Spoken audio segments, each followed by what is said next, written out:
Okay, so if you're a player who naturally stands far away from the golf ball, I don't mind that if you make it work properly.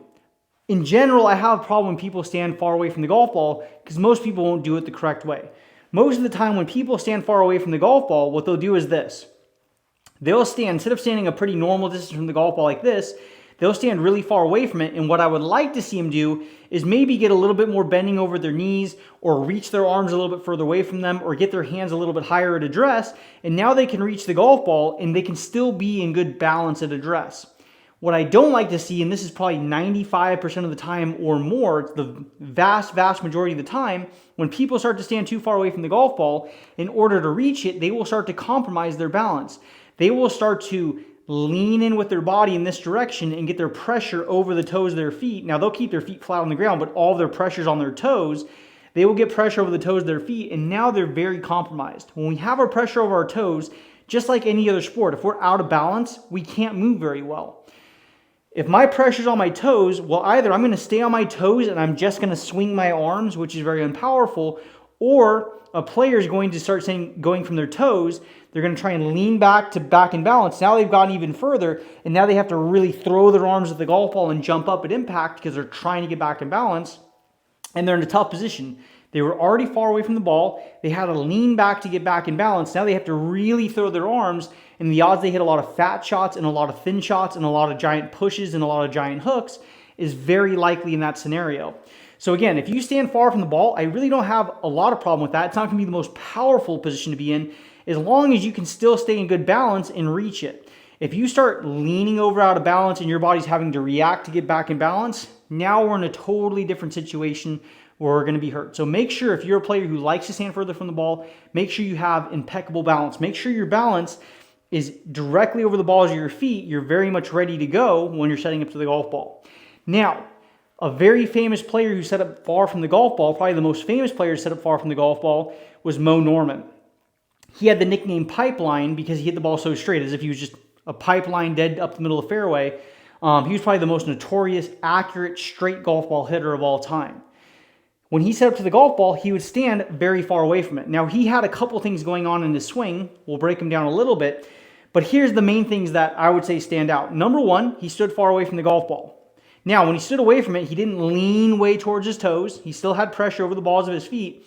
But when he stood away from it, he would get his hands very high, and he would let his arms reach further away from his body over here in order to reach the ball. So getting the hands high and reaching the arms away was the way he would try and reach the golf ball at address like this. He wouldn't lean out towards his toes in this direction. He maintained good balance.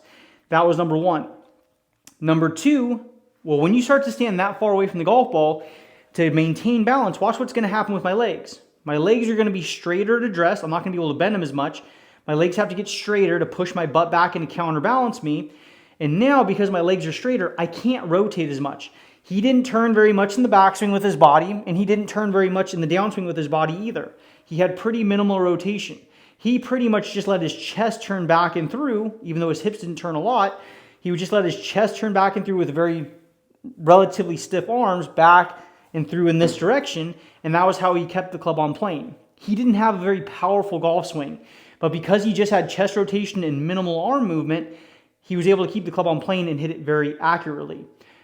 I didn't see him hit it in person. I'm willing to bet he probably only hit his driver 240 or 250 yards, especially with the old equipment that was available back then. He was definitely not a bomber of the golf ball. If people say he was, they're trying to mythologize him, in my opinion. But again, it's a very accurate way you can hit a golf ball.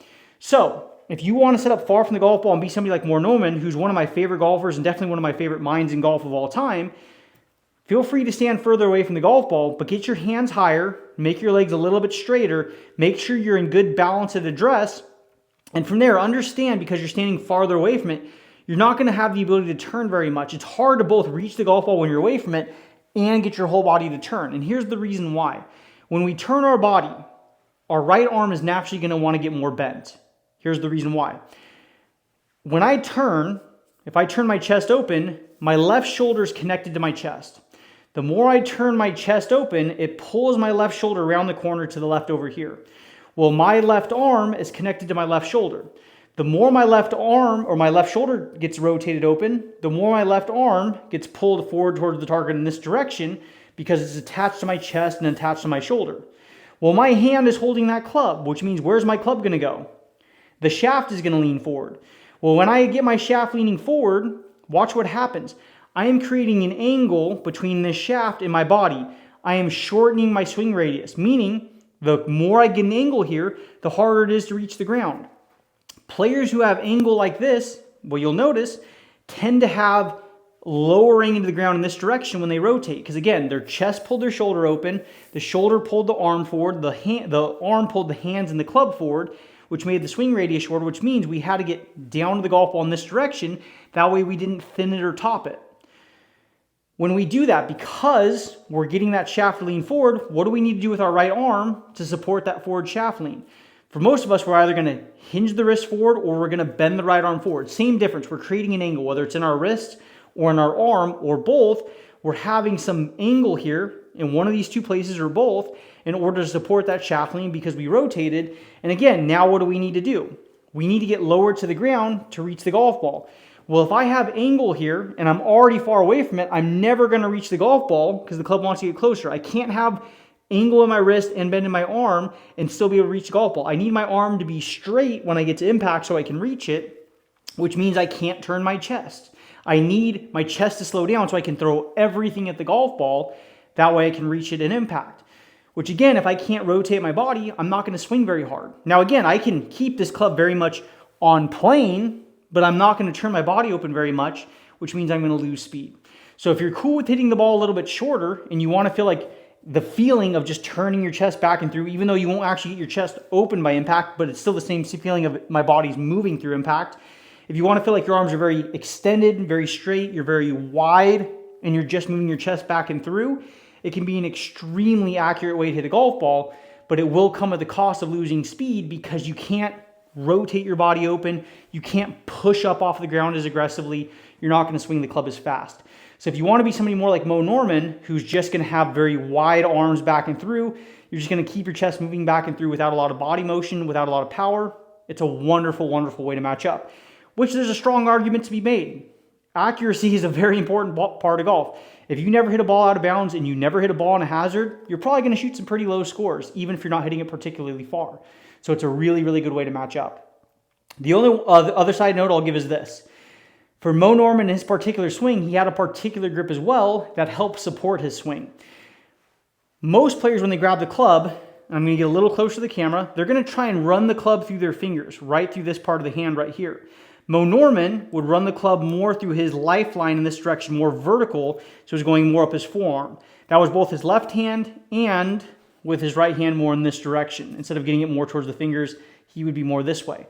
That helped him stand further from the golf ball and make his swing work the way he tried to make it work. Why? Because if I have the club low in my fingers, what am I going to do? I'm going to have the shaft set lower, which means I need to get closer to the ball to reach the ball over here.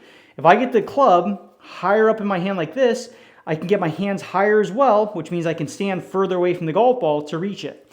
So if you also want to get the club higher up in your hands, more through your lifeline as opposed to the side of your fingers in this direction, if you want to be more like this, that can accommodate you getting your hands higher and standing further from it, and now you can make it match up. So having explained all that, let me summarize what I said, and that would be probably the best way if you are going to stand far away from the golf ball to make it work. Number one, you stand further away from the golf ball. The way you stand further from the golf ball is by extending your legs, reaching your arms out and getting your hands high. And if you want that club to be higher in your hands, more up your lifeline to make your hands get higher, so be it. But when you're at address, we're still getting balance over our feet. We're not getting pressure on our toes because then our body's going to want to react and we'll be compromised. We're moving all around and that throws everything out the window. After we set up to the golf ball, again, it's going to feel like we have minimal hands, arms, and wrist movement. It's going to have the feeling of being a very wide swing going back and through in this direction.